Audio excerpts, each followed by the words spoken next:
it's Tommy here and welcome to the Brazil-Croatia World Cup quarter-final post-match analysis video. How did Brazil go out of the World Cup? It still blows my mind. Football is honestly the most beautiful, most incredible sport. Tell me another sport where a team can have just one shot on target while Brazil had 11 shots on target, 21 shots in total for Brazil, just 9 shots for Croatia, but 1 shot on target, and yet Croatia go through on penalties. Mind-blowing stuff. Brazil, the biggest favorites of the World Cup, are already out, and Argentina and the Netherlands are licking their lips. No disrespect to Croatia, but they are not as strong as Brazil. And I mean, the first half Croatia were actually pretty decent. They created some chances, but after the first half, the second half, Brazil pretty much dominated the whole game, the whole pitch. They created chance after chance.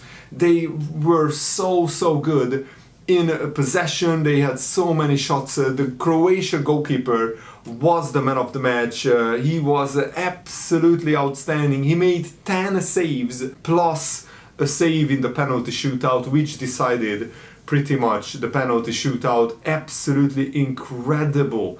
The Livakovic, the Dinamo Zagreb goalkeeper. And what is your reaction to the game? I fully expected Brazil to go through. I actually predicted a 3-1 Brazil win, because I honestly thought that Brazil, with their attacking firepower, with Neymar, Rafinha, Vinicius Jr., Richarlison, and they also had Antony on the bench. Rodrigo came on, and by the way, Rodrigo missed the first penalty. It was an awful penalty by Rodrigo, and it's never a good omen when you miss your first penalty. But Croatia, credit to them, they hung on, they kept themselves in the game somehow with the luck and the goalkeeper making heroic saves after saves, and Croatia hung in there. And when they had the chance to counterattack in extra time in the 117th minute, they took it. And by the way, Croatia actually had a really big chance before Brazil scored. In extra time, Croatia striker went on the left wing. He nutmegs a Brazilian defender, then lays it off for, I think it was Brozovic, but he balloons the ball over the bar, way over the bar.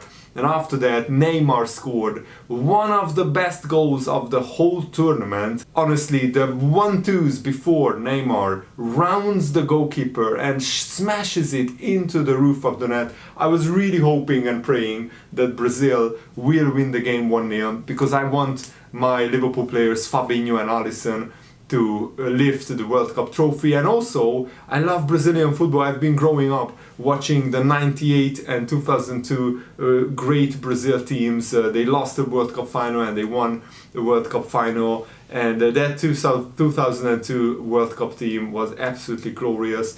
But since then, Brazil have been the almost and the what if nation, because they haven't won the World Cup in a long time. And actually, even Neymar, I heard during the game that Neymar didn't win an international trophy so far in his career, because he missed the 2019 Copa America, which Bobby Firmino, Fabinho and Alisson won the Copa America with Brazil, but Neymar was not in that team because of an injury. So Neymar is still waiting for his first international trophy. Brazil still waiting for their big World Cup win. They are the most successful nation in World Cup history with 5 World Cup wins, and I think they reached the most World Cup finals as well. But this team should have gone at least to the semi-final. If you lose to Argentina in the semi-final or the Netherlands, then I think Brazil can say that they were a little bit unlucky. But in this game, they should have taken more of their chances. They should have scored at least 2 goals in normal time and at least 2 goals in extra time as well, because of the incredible amounts of clear-cut chances that they created. I mean, Brazil had an expected goals of 2.6, which means that they should have scored at least 2, maybe 3 goals. They had 21 shots in total, 11 shots on target, and they shot from all over the place. By the way, I'm on holiday. If you appreciate me doing this video while I'm on holiday. We are celebrating our 5-year anniversary with my girlfriend. It's tomorrow, so wish us good luck and wish us a great holiday. I'm back on Sunday and I will still upload and record videos while I'm on holiday, just a little bit for you guys, and I'm really excited for the Netherlands-Argentina game tonight. I'm not sure who I should support because I love Lionel Messi, but I also love the Netherlands. I have some good friends, like one of my best friends, Bobby, lives in the Netherlands. Shout out to you, mate. I visited him like a few years ago in Groningen, and also we have, of course, Virgil van Dijk, who is the Netherlands captain, so I want the Netherlands to do well. But Messi is one of my favorite players in the world. It's just a pure joy to watch Messi play football, so I'm really looking forward to the Argentina-Netherlands game in the evening. But back to Brazil, they will be absolutely heartbroken and absolutely devastated because they will know that they were better than Croatia. They played Croatia off the park, especially in the second half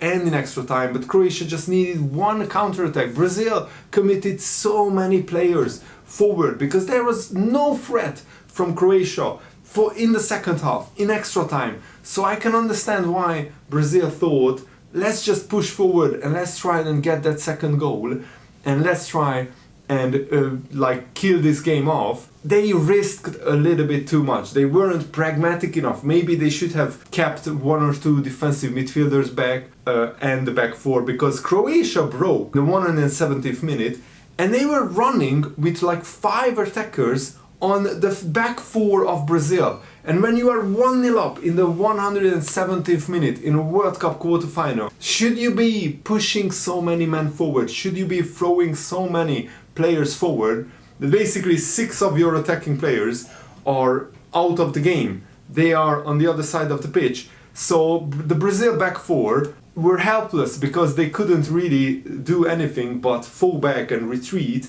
And it was one crossfield ball by the Croatia midfielder Mislav Orsic, and Bruno Petkovic scored, who came on, by the way, in the 72nd minute, and Orsic came on, the guy who gave the assist, just 3 minutes before the goal. He came on in the 114th minute, so brilliant substitutions by the Croatia manager. 2 substitutes combined for Croatia to score the equalizer, and it was a very unlucky goal if you talk about the Brazilian perspective, and I wanted Brazil to win this game. I wanted Brazil to win the World Cup because it takes a deflection, not like a massive deflection, but a big enough deflection that the ball was going basically into the middle of the goal, but with the deflection it's going into the bottom corner, and Alisson just didn't have enough time to react, and before Alisson could dive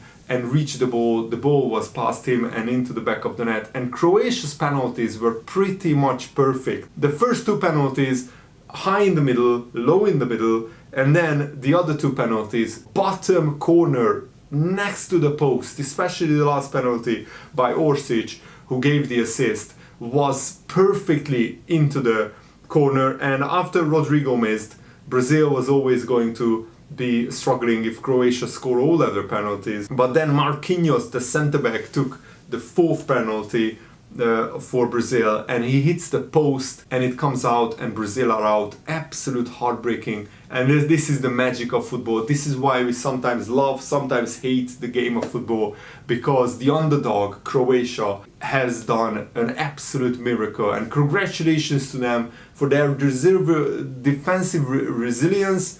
Maybe they deserved it, but I think if you just look at the 120 minutes, Brazil should have won this game and should have gone through. They will be kicking themselves because this was a glorious chance to get to the World Cup semi-finals, and they will be bitterly disappointed that they didn't get to the semi-finals at least, because with the team and the squad they had one of the best teams and one of the best squads at the World Cup. But they are out, and that's the beauty of football. This World Cup is now wide open. I think still Argentina and France are the 2 favorites, but anything can happen, and that's the beauty of football. So I'm really looking forward to the rest of the World Cup. Thanks for watching, guys. Have a nice day. See you later. Goodbye.